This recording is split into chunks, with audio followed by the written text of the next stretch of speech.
அனைத்துலக ஓகே. ஈரோடை தமிழ் வானொலி நேயர்கள் அனைவருக்கும் எமது அன்பான வணக்கங்கள்.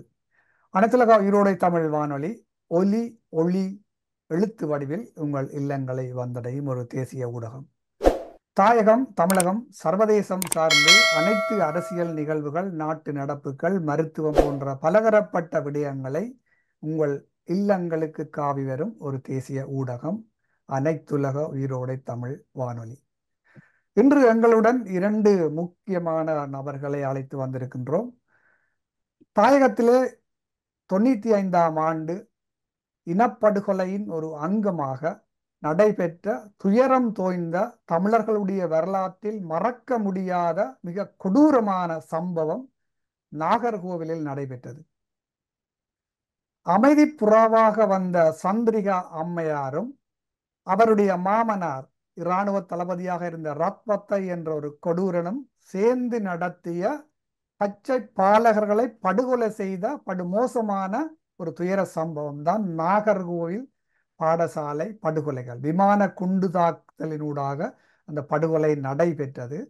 அன்று கிட்டத்தட்ட 21 மாணவர்கள் படுகொலை செய்யப்பட்டதுடன் 35க்கு மேற்பட்ட மாணவர்கள் காயமடைந்திருந்தார்கள். அன்று அந்த பாடசாலை அதிபராக இருந்த சி மகேந்திரம் என்பவர் அன்றைய நாள் இந்த சரஸ்வதி பூசை நவராத்திரி விழா நடைபெற்றது. அன்று அந்த நவராத்திரி விழாவிற்கு ஒன்று கூடிய மாணவர்கள் எல்லோரும் அங்குள்ள பாடசாலை மண்டபத்திலே கலை நிகழ்ச்சிகள், பேச்சுக்கள் என்று பல விடயங்களை நடைபெற்று கொண்டிருந்த அன்றைய காலகட்டத்திலே அந்த காலகட்டத்திலே 11 வயது பாலகனாக அந்த பாடசாலையில் கல்வி பயின்ற அரண் மயில்வாகனம் அவர்கள் இன்று எங்களுடன் இணைந்திருக்கின்றார். வணக்கம் அரண். வணக்கம் ஸ்டீவன் அண்ணா.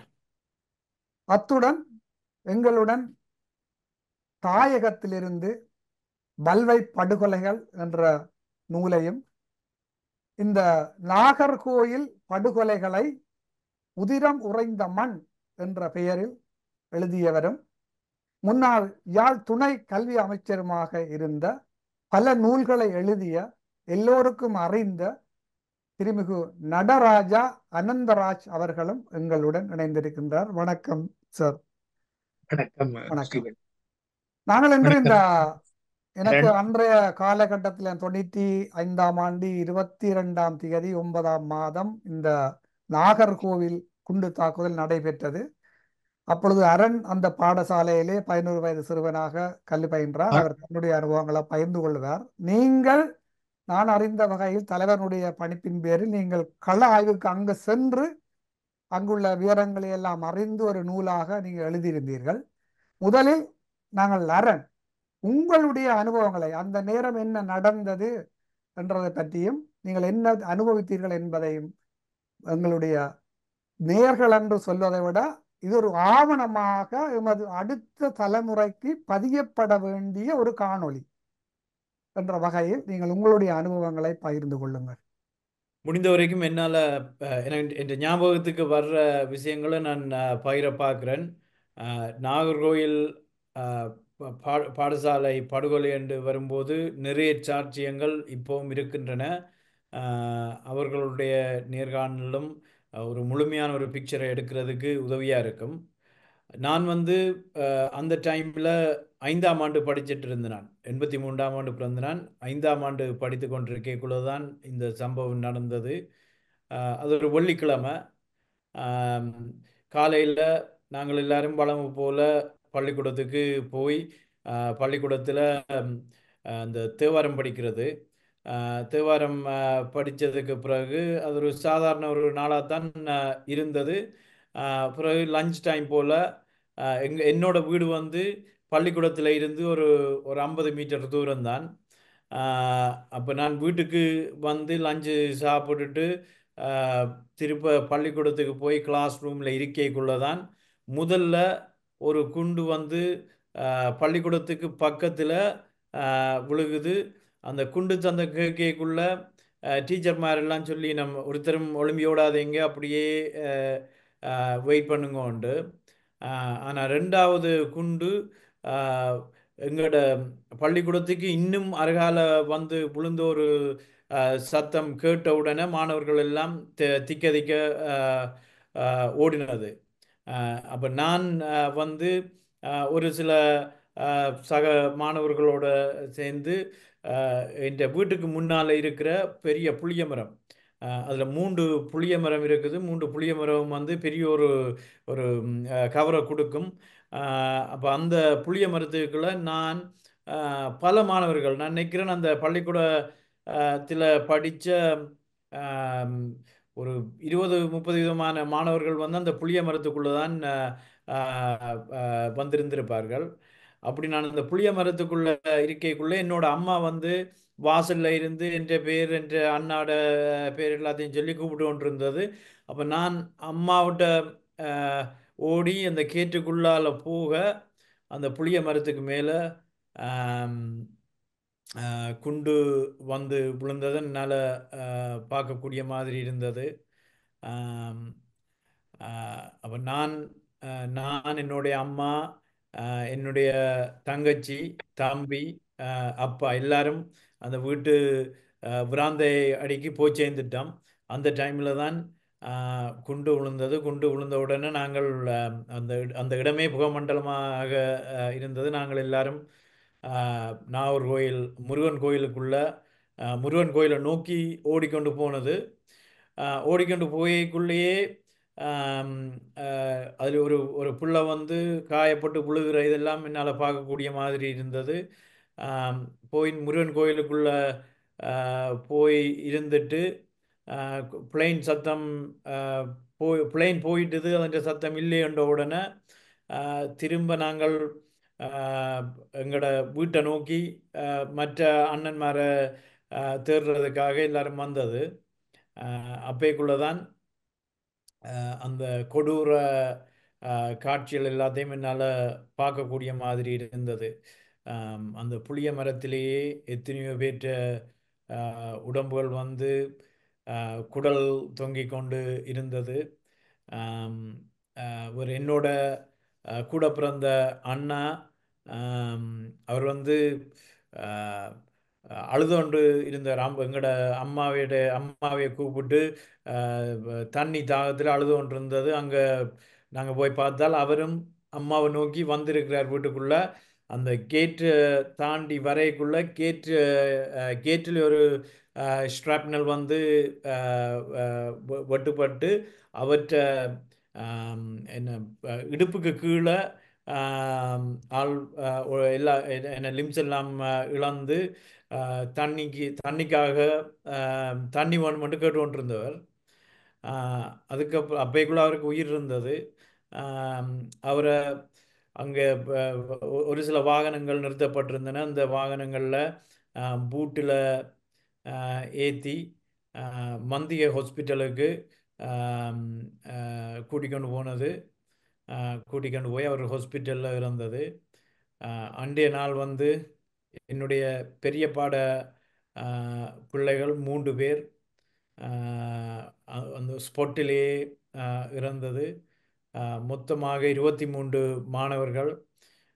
அதில் எனக்கு பிடித்த ஒரு நண்பர் கோபிநாத், என்னோட படித்த ஒரு பொடியனோட மூத்த அண்ணன்.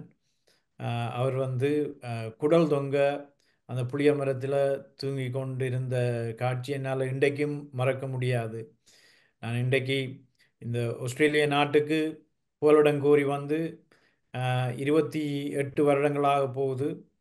இன்று வரைக்கும் எங்களுடைய இனப்படுகொலையை வந்து உலகுக்கு வெளிக்கொண்டு வரணுமென்ற ஆம், வர்றதுக்கான அந்த இன்ஸ்பிரேஷன் வந்து ஆம், இந்த இந்த வெளிக்கொண்டு வர்றதுக்கான நான் எடுக்கிற முயற்சிகளுக்கான முக்கிய காரணம் வந்து நான் நாகர்கோயிலில் அந்த நாகர்கோயில் அனுபவமும் அதனைத் தொடர்ந்து அந்த 2 வருஷங்கள் யாழ்ப்பாண இடப்பெயர்வு கிளாலியில் ஆம், ஆம், கிளாலியில் எங்கட மக்கள் இப்படியெல்லாம் கொல்லப்பட்டார்கள்.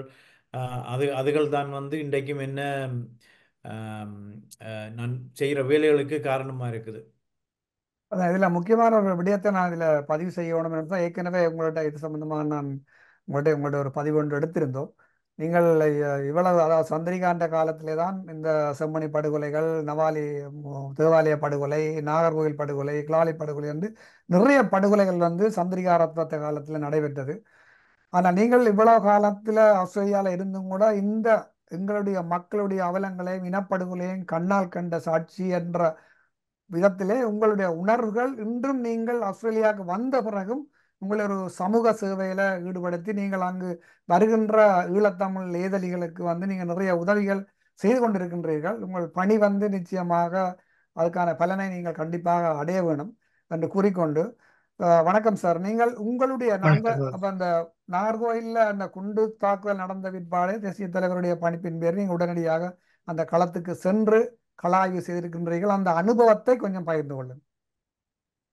என்னென்றால் இந்த அன்றைக்கு மன்னிக்கணும் எங்களுக்கு மன்னிக்கணும் சார். இப்ப உங்கள்ட்ட அந்த அரண், உங்கள்ட்ட அந்த புத்தகம் இருக்கு சார், எழுதின புத்தகம், அதே மாதிரி காட்டுங்க. இதான் உதிரம். சார் எழுதின வந்து உதிரம் உறைந்த மண், அதாவது வல்லை அனந்தராஜ் அவர்களால் எழுதப்பட்டது. அந்த காலத்தில் அவர் எழுதி இந்த புத்தகத்தை எங்களுடைய ஆஹ், பொறுப்பாளர்களிடம் அந்த நேரம் கொடுத்து இருந்தது. அப்புறம் இங்கு புலம்பெயர் தேசங்களில் இந்த புத்தகம் அச்சிடப்பட்டு அநேகமாக எல்லா நாடுகளிலும் இருக்கின்றது. இந்த புத்தகத்தை நீங்கள் கண்டிப்பாக ஒரு ஆவணமாக வைத்திருக்கணும். ஈழத்தமிழர்களுடைய இனப்படுகொலையின் ஒரு அங்கம் தான் இந்த நாகர்கோயில் பாடசாலை பச்சை பாலகர்களை விமான குண்டு தாக்குதலில் கொன்றொழித்த ஒரு படுபாதக செயல். வணக்கம், சொல்லுங்க சார், நீங்க தொடர்ந்து. 95ஆம் ஆண்டு இந்த எங்களோட செப்டம்பர் மாதம் 22ஆம் தேதி எங்களால் மறக்கலாண்ட நாகர்கோவில் எங்களுக்கு அருகாமையில் உள்ள ஒரு கிராமம். நாகர்கோவிலுக்குன்ற ஒரு பெருமை இருக்கு. என்னென்னா அங்கே கிட்டத்தட்ட 90 விதமானவர்கள் கடற்தொழிலில் தான் கூட செய்கிறவர்கள். அங்கே ஒரு நாகர்கோயில் என்ற நாகதம்பிரான் ஆலயம் என்ற ஒரு பிரபல்யமான ஆலயம் இருக்கு. அந்த வடகிழக்கிலிருந்து கூட அந்த நாகர்கோவில் திருவிழாவுக்காக பெருமளவு மக்கள் அங்கே வருவார்கள். அந்த அளவுக்கு ஒரு ஒரு புகழ் வாய்ந்த ஒரு கிராமமாக இருக்கிறதும் நல்ல மணல் பரப்பும். அந்த பள்ளிக்கூடம் ஒரு சிறு வேற மணல்காடு போன்ற இடங்கள்ல சிறு பாடசாலை இருந்தாலும் கூட மணல்காடு. ஆனால் நாகர்கோவில் மாவட்டம் ஒரு பெரிய பாடசாலை. இந்த சம்பவம் 22ஆம் தேதி நடந்த பொழுது சுமார் 700 மாணவர்கள் கல்வி கற்றுக் கொண்டிருந்தவர்கள். எங்களுக்கு அந்த குண்டு போட்ட விஷயங்கள் தெரியாது. எங்களுக்கு அந்த சத்தங்கள் பெருசாக கேட்கல. அப்ப தேசிய தலைவர்கள் சூசி அவர்களை தான் என்னிட்ட அனுப்பியிருந்தார். என்ன கூட்டிக் கொண்டு போய் இதை பார்த்து, என்ன அவருக்கு ஏற்கனவே இந்த வெள்ளை படுகொலை மிக பிடிச்ச புத்தகம் உண்டு, அதே மாதிரியான ஒரு விவரண சித்திரம் உண்டு, எழுத வேண்டும் என்று கேட்டால நான் உடனே அங்கே போயிட்டேன். ஆனால் ஒரு துரதிருஷ்டவசமான என்னன்னா அந்த பிள்ளைகள், பெரும்பாலான பிள்ளைகளை அந்த எல்லாம் சிதைஞ்சு போய்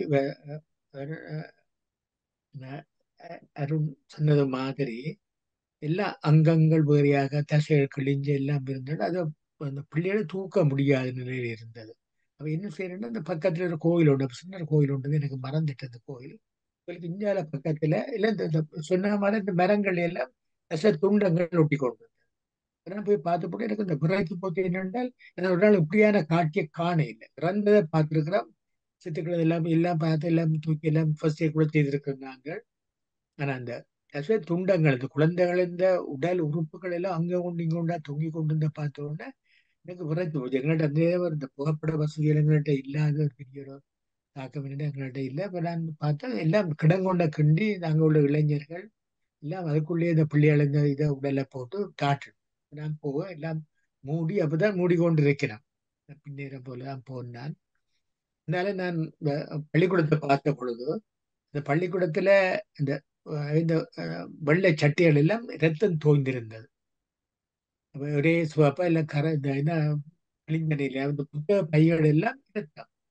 புத்தகங்கள் கூட எல்லாம் விரிச்ச நிலையில பிறந்த நிலையில இருக்கு. இது எல்லாத்தையும் ரத்த துளிகள். அந்த பிள்ளைகள் இந்த ரத்தம் பண்றது ஒரு ஒரு என்னோட நெஞ்சே ஒழுக்குற மாதிரி கிடந்தது. அதை வச்சுக்கொண்டு நான் எழுத வேணும்ன்றதுக்கு முதல் நான் அந்த இவர் சொன்னது மாதிரி நான் சொல்லி பெற்ற வீட்டை நான் போயிருக்கலாம். வீட்டில் உள்ள கொஞ்சம் கொஞ்சம் வீடுகளில் போய் எல்லாம் கதைச்ச பொழுது அதுகளால இந்த கதைக்க முடியலைன்னா சரி அன்றைக்கு பின்னேறம் தான் போனேன். ஆனால் அடுத்த நாள் நான் நின்றுறானுங்க 2 நாள் அங்கே நின்றுனான். இப்போ ஒவ்வொரு வீடுகள்லேயும் இல்லை அநேகமானாக்கள் எனக்கு தெரியும். நான் அப்பொழுது வெற்றிலக்கேணி பரமேஸ்வரா ஆகிய அதில் நான் அப்போ அதிபராக இருந்தேன். அதுக்கு பிறகு நான் சித்திவினாயில் இருந்த பொழுதுதான் மன்னிக்கோணும் உடுப்பட்டி அமெரிக்கன் கல்லூரியில் அதிபராக இருந்தபோது அந்த சம்பவம் நடந்தது.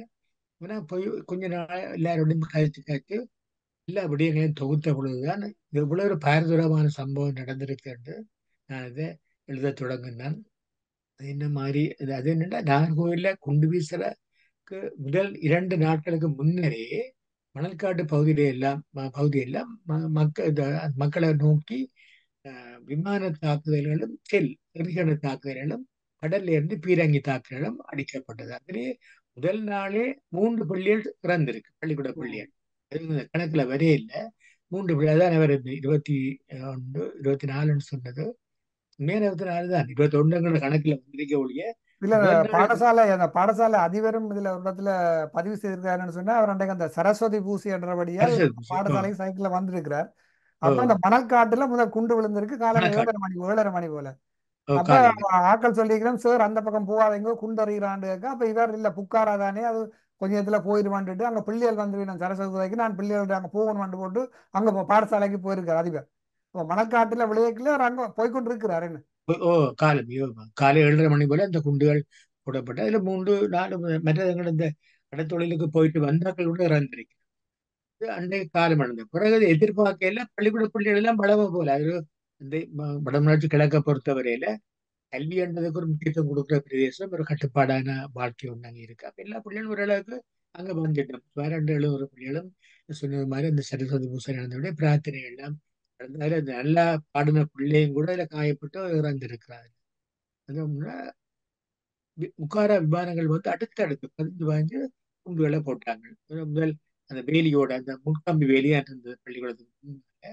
அதுல வந்து இல்ல நீங்க நல்லா பாடி நல்லா அந்த ஒரு ஒரு ஒரு ஒரு உரையொன்று நிகழ்த்தி இருக்கிறார். நல்ல நிகழ்வு உமாதேவி அவங்க பேர். உமாதேவி உமாதேவி. உமாதேவி நான் என்னோட புக்ல போட்டுருக்கேன். உமாதேவி நல்ல ஒரு பாடல் பாடி அந்த பிள்ளையும் அதுல ஆஹ், இறந்திருக்கிறார். அப்ப முதல் குண்டு விழுந்து அப்புறம் அங்கே பக்கத்துல கோயில் அந்த அத்தி மரமும் அந்த ஆலமரம் இருக்கு அதுல விழுந்திருக்கு.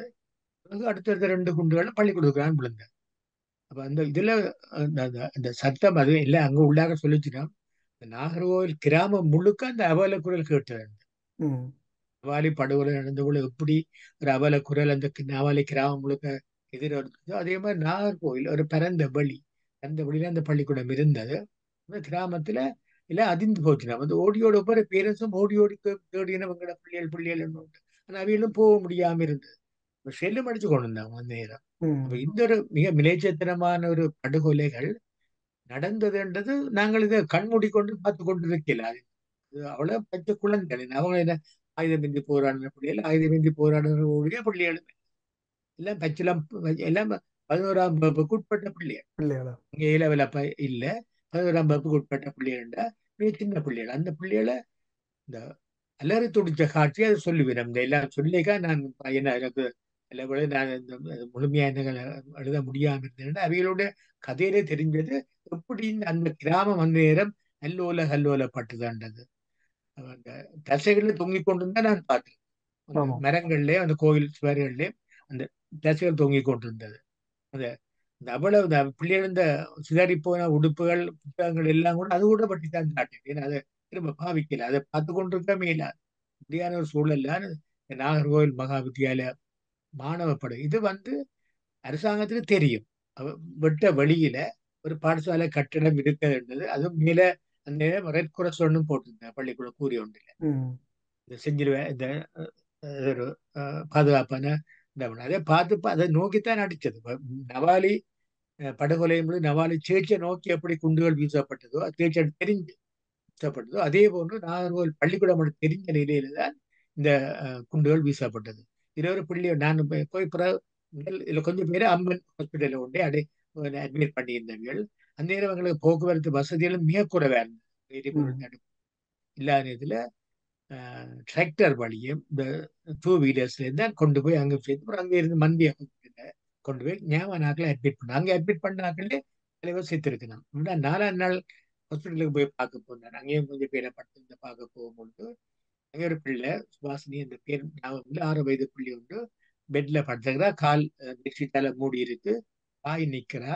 நானும் போய் பார்க்க நான் கொஞ்சம் பார்த்து கொண்டிருக்க அந்த தாய் அந்த பிள்ளை கேட்குது. ஒரு துன்பகரமான யாருக்கும் வரக்கூடாது அந்த காட்சி. தாய் கேட்குது. அது 5 நாளுக்கு பிறகு நிற்கிறேன். அம்மா மாமா வெளிநாட்டில் இருக்கிறார், மாமா எனக்கு கால் சரம் பாத சரம் வாங்குறதுக்கு காசு அனுப்புறேன் அனுப்பிட்டாரோ, அதை வச்சுக்கொள்ளுங்கோ. அப்ப அந்த தாய் மனசே விக்கிச்சு போய் நிற்கிறாயின்னா 2 காலம் இல்லை, 2 காலம் வந்து இந்த காலுக்கு கால் சரத்தை போட போகுது இல்லை. பார்த்து கொண்டு அத அந்த அந்த பிள்ளையில நான் இருக்கிறேன். அப்ப கதை கேட்க அந்த பிள்ளையில இந்த சோகம் பெரிய இல்லை. தான் வாழவன் அந்த வாழலாம் அந்த நம்பிக்கையோட அந்த பிள்ளை கதைக்குது. அம்மா அந்த காசை அந்த காசு பாதஸ்தரத்தை நீங்க வாங்கி வையுங்கோ, எண்ணாக்கள் போடுறது மாதிரி நான் பொய்க்கால் போட்டுக்கூட 2க்கும் போடுவேன் நான். ஒரு உருக்கமான சம்பவம் என்ன? அந்த வயதில அந்த குழந்தை அப்படி சொல்லுதுன்னு சொன்னா இது ஒரு மிக ஒரு உருக்கமான மனதுக்கு வேதனை அளிக்கிற ஒரு சம்பவம். அதை கேட்டுக்கொண்டு என்னால தாங்க முடியாது. அந்த தாய் பத்தி ஓன்னு குளரத்து வாங்கிட்டார். அங்க உள்ள நர்சஸ் எல்லாம் ஓடி வந்து அவ இல்லையம்மா வாங்க வாங்கன்னு கூட்டி கொண்டு போய் சரிங்க. அப்ப என்ன தெரிஞ்ச பிள்ளையெல்லாம் அந்த நர்ஸா இருந்தேன் சார், கொஞ்சம் விடுங்கன்னு சொல்லி போட்டு நானும் தடையை போட்டு இல்லையம்மா நீங்க சும்மா வந்துடுவீங்க, நீங்க வாழுவீங்க, நல்லா இருப்பேன், நல்லா இருக்க வேணும் அந்த விஷ் பண்ணி போட்டு நான் வந்து அதே மாதிரி ஒவ்வொரு சம்பவங்களும் காயத்திலே தப்புன பிள்ளைகளது ஒவ்வொரு பார்க்க போனா பல பேர் அங்கங்கள் இழந்திருக்குது. கை இழந்திருக்கள், கால் இழந்திருக்கள், இப்ப எவ்வளவு அங்கங்கள் இழந்த பிள்ளைகள் தான் இன்னைக்கு அங்க இருந்தவை அந்த இடம். அதுல பெரும்பாலான நாட்கள் இப்ப புலம்பெயர்ந்து அது வாழ முடியாத ஒரு சூழல் வாழ்ந்துட்டு யாரோ தனிப்பட்ட ஒரு பிரதேசமாக இருந்தது துண்டிக்கப்பட்டது. வடமராட்சியோட ஒரு பெரிய நிலப்பரப்போட துண்டிக்கப்பட்டிருந்த இடத்துல எல்லாருக்கும் ஒரு பயம். அங்க இருந்து உடன் தப்பியோட இல்லாத என்ன செய்ய இயலாது, பொருட்கள் வாங்க இயலாது, எல்லாம் கட்டுப்பாடுகள் தட்டுப்பாடு இருந்த நிலையில எந்த பொருட்களும் வாங்க இயலாது, எரிபொருள் தடை, எல்லா நிலையிலே அந்த மக்கள் வாழ்ந்து கொண்டு கேட்க இதுகளுக்கு ஏற்பட துயரம் துன்பம் உண்டது, சொல்லனா துன்பம் உண்டு. அந்த துன்பத்தை தான் நான் நாகர்கோவில் சொன்னதுல மிக அவசரமாக அதுல எனக்கு என்னால புகைப்படங்களை கூட எடுக்க முடியல. இன்னும் கணக்க சாட்சியில நான் எழுதியிருக்கிறேன். ஆனா இந்த தங்களை குடும்ப உறவுகளை இழந்தவர்கள் வீட்டுல போய் நான் கணக்கு கதைக்கிறார். அது சில நாங்கள் புதினம் பார்க்குற மாதிரி இருக்குமோன்ற பயத்திலோட நான் அவளை பேசல கதைக்கவும் இல்லை. ஆனால் இவளோட துன்பத்துல கலந்து கொண்டுட்டு நான் வந்தேன். அப்ப என்னோட இயக்கப்பட்டு வந்து நின்றவங்க. அப்ப நான் சொன்னேன் இந்த தம்பி நாங்க போவோம் பார்ப்போம்னு சொல்லி எல்லா இடம் பார்த்தா எல்லாமே சிதைஞ்சு எங்க பார்த்தாலும் இடத்த துளிகள் இந்த பாடசாலை. இப்படி ஒரு படுகொலைகளை சிங்கள பிரதேசத்துல ஒரு சிங்கள பள்ளிக்கூடத்துல சிங்கள அரசாங்கம் செய்திருக்கும் நான் யோசிச்சு பார்க்கிறேன். இந்த ரத்பத்தையோ அல்லது சந்திரிகாவோ செய்து போட்டு அந்த மக்கள் மத்தியில போயிருப்பாங்க, கல்யாணம் அடிச்சு கொண்டிருப்பாங்க.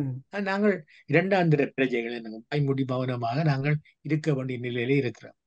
அது எங்களுக்கு ஒரு பலமா இருந்து இதுல சொல்ல வேண்டியது தமிழ்ல விடுதலை புலிகள் அந்த இதும் பலமா இருந்தபடியால் எங்களை பாக மோசமான முறையில் எங்களை தாக்கையில இன்றைக்கு அரசியல் ரீதியாகவோ பொருளாதார ரீதியாகவோ அல்லது நிலங்களை ஆக்கிரமிச்சோ அல்லது என்ன எங்களோட மரபுரிமை சின்னங்களை நிர்மூலமாக்கி அது சிங்கள பௌத்த சின்னங்களாக மாற்றி அந்த வழிபாட்டு வடுக்குநாரி மலை போன்ற இடங்களுக்கு எல்லாம் மக்களை போக விடாமல் தடுத்து கொண்டிருக்கிறாங்க. அப்ப எல்லாம் சுதந்திரமா செய்கிற நிலைக்கு வந்திருக்குன்னு சொன்னால் கேட்கறதுக்கு ஆகலையா போயிட்டீங்க.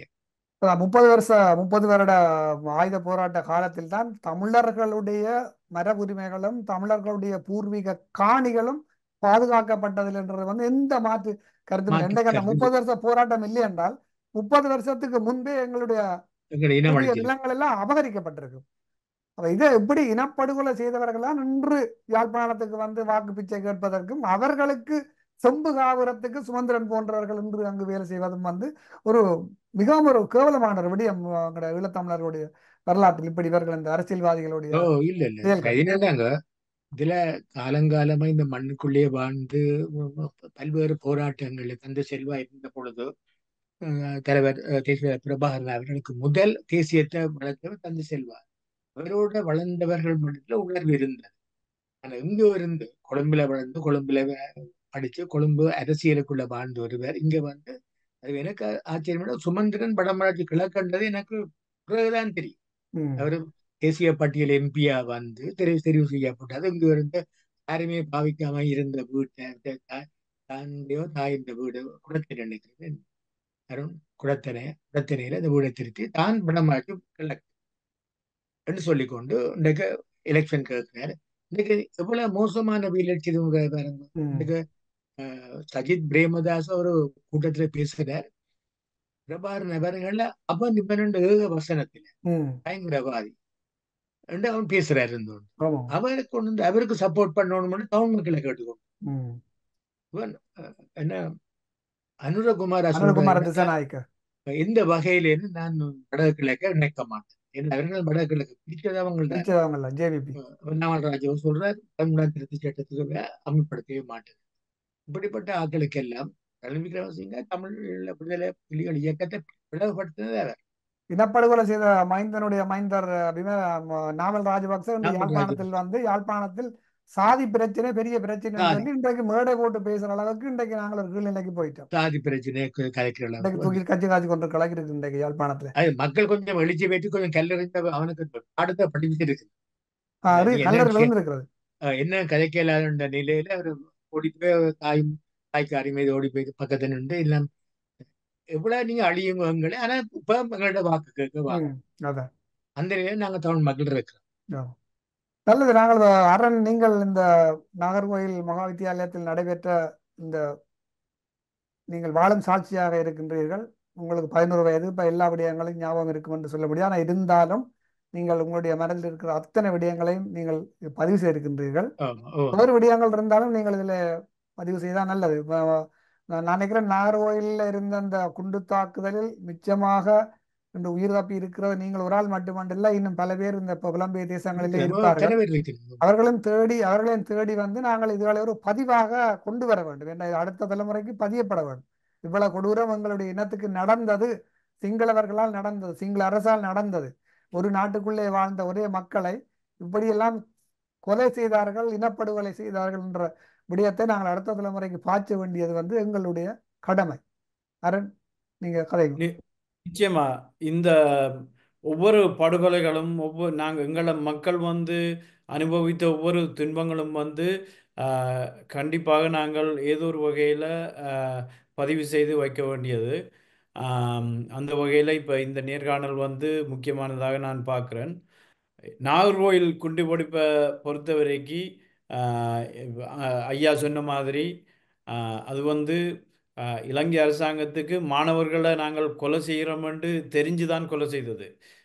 அந்த அந்த வெட்ட வழியில் 800க்கும் மேற்பட்ட மாணவர்கள் வந்து வெள்ளை யூனிஃபார்மில் போகைக்குள்ள அவங்களுக்கு கண்டிப்பாக தெரியும் யாரை கொலை செய்கிறாங்கன்ட்டு.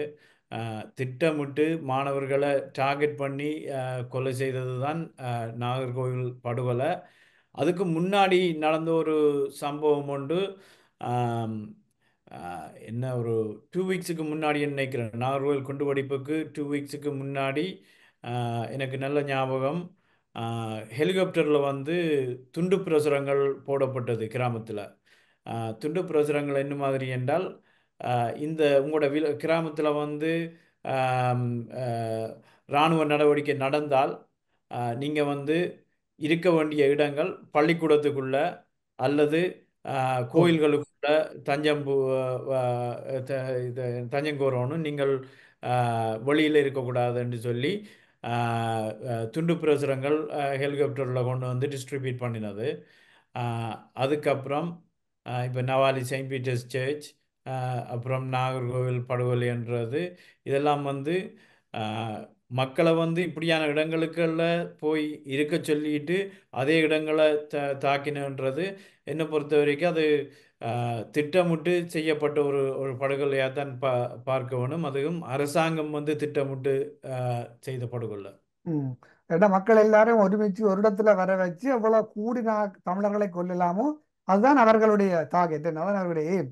இப்ப நோபய சூழ்நிலை என்ன மாதிரி அந்த கடைசியில முள்ளிவாய்க்கால் இனஅழிப்பு நேற்று நோபய சூனுக்கு போங்கன்னு சொல்லி போட்டு குண்டு தாக்கல் அங்க நடத்தினாங்களோ இது ஏற்கனவே பல வருடங்களுக்கு முன்னாலே வந்து நீங்க தேவாலயங்களுக்கு போங்க, பாடசாலைகளுக்கு போங்க என்று சொல்லி மக்களை ஒரு கூட்டமாக வர வச்சு அங்க வச்சு அங்க அழி வச்சு கொண்டு போகணும். இல்ல திட்டமிட்ட சரியா இதெல்லாம் திட்டமிட்ட ஒரு இனாளிப்பு தான் இது. இப்ப இப்ப அருண் நவாலி சொல்ற செயின்ட் பீட்டர்ஸ் சர்ச் குண்டு வெடிப்பை பார்த்தீங்கன்னாலும் இந்த நாகர்கோவில் குண்டு வெடிப்பு என்றால் கூட ரெண்டுமே யாரை குறி வச்சு கொலை செய்தது என்றால் இளம் பிள்ளைகள், பெண்கள். ம். அந்த என்ன ஒரு ஒரு சந்ததியே உருவாகாதபடி செய்தது. இது ஒரு இதர் ஒரு இனப்படுகொலைன்ற ஒரு ஒரு வடிவம் தான். ஆமாம். சார் சொல்லுங்க. என்னென்ன நீங்க சொல்றது மாதிரி இந்த பாதுகாப்பான இடங்கள்ல போய் தங்குங்கோ, அல்லது ஒரு இந்த நோ ஃபயர் சோன்னு சொல்றது என்ன, அஹ், யுத்தமற்ற வலயம் வந்து பிற ஓ. தங்க போய் தங்குங்கோ சொல்றது. இதுதான் முள்ளிவாய்க்கெல்லாம் முதல் தடை வேண்டும் இல்லை. 86ஆம் ஆண்டு வடமராட்சி லிபரேஷன் ஆபரேஷன் தாக்குதல். அப்போ பாதுகாப்பு அமைச்சரா லலித் அகிலத் வெளியிருந்தது. ஜேஆர் ஜெயவர்தன காலம். நம்ம ஜனங்களுக்கெல்லாம் துண்டு பிரச்சனை கூட சொல்லப்பட்டதுன்னா போய் பாதுகாப்பாக கோயிலில் போய் இருங்கோன்னு சொல்லி. இந்த அல்வாய் முத்துமாரியம்மன் கோயிலில் நூற்றுக்கணக்கான ஆட்கள் போயிருந்த பொழுது அங்கே அஹ், பல தடவைகள் எறிகணைகள் வீசப்பட்டு அதில் 120 கிட்ட பொதுமக்கள் கோயிலுக்குள்ள, அந்த கோயில் மூலஸ்தானத்துக்குள்ள இந்த கொடித்தம்பத்துக்குள்ள எல்லாம் உடல் சிதறி வெளியாகின காட்டு நாங்கள பகுதியில் இருந்த நாங்கள் அதெல்லாம் கட்டுரையாக எழுதிய அது புத்தகமாக இதுவரை எழுதப்பட இல்லை. அதே மாதிரி நவாலி சர்ச் அதுக்குள்ள போய் இருங்கன்னு சொல்லி போட்டு, முருகன் கோயிலில் போய் இருங்கன்னு சொல்லி போட்டு அந்த கோயிலுக்கு போய் அடிச்சிருக்கணும். அதே மாதிரி இந்த முள்ளிவாய்க்கால வைத்தியசாலைகளை நோக்கி, பள்ளிக்கூடம் நோக்கி குண்டு தாக்கல் செய்யப்பட்டது. அதுல பர்பஸா ஒரு குறிவைச்சு அங்க இயக்கத்தை அடிக்கணுமென்ற நோக்கம் ஒன்று இல்லை. ஜனங்களை பொது மக்களை சிதற பண்ணணும், பொதுமக்களை அழிக்க வேணும், எண்ணிக்கையை குறைக்கணும்ன்றதை அவங்க டார்கெட்டாக ம். அது செய்து கொண்டிருக்கிறாங்க. நல்லது. நான் நினைக்கிறேன் நாங்களுக்கு ஒரு அரை மணி நேரம் இந்த நாகர்கோயில் மகா வித்தியாலய குண்டு வீச்சு இந்த பச்சை பாலகர்களை கொண்ட சம்பந்தமாக கொன்றொழித்த ஒரு இனப்படுகொலை, ஒரு துயர சம்பவம் இது. ஈழத் தமிழர்களை பொறுத்தவரையிலே வரலாற்றில் பதியப்பட வேண்டிய ஒரு முக்கியமான ஒரு துயர நிகழ்வு சம்பவம். திட்டமிட்டு இலங்கை அரசால் அந்த காலத்திலே ஜனாதிபதி பொறுப்பேற்று அரியாசனம் ஏறிய சந்திரிகா குமாரதுங்க அவருடைய காலத்தில் அவருடைய மாமனார் ரத்வத்தை என்ற ஒரு கொடூரன் இராணுவ தளபதியாக இருந்த பொழுது நடைபெற்ற இந்த நாகர்கோயில் பாடசாலை தாக்குதல் பற்றி நீங்கள் இருவரும் உங்களுடைய அனுபவங்களை பகிர்ந்து கொண்டீர்கள். நாங்கள் எங்களுடைய நேயர்கள் சார்பாகவும் அனைத்துலக உயிரோடை தமிழ் வானொலி சார்பாகவும் உங்கள் இருவருக்கும் நன்றிகளை வணக்கங்களை தெரிவித்துக் கொள்கின்றோம். வணக்கம் அனைவருக்கும்.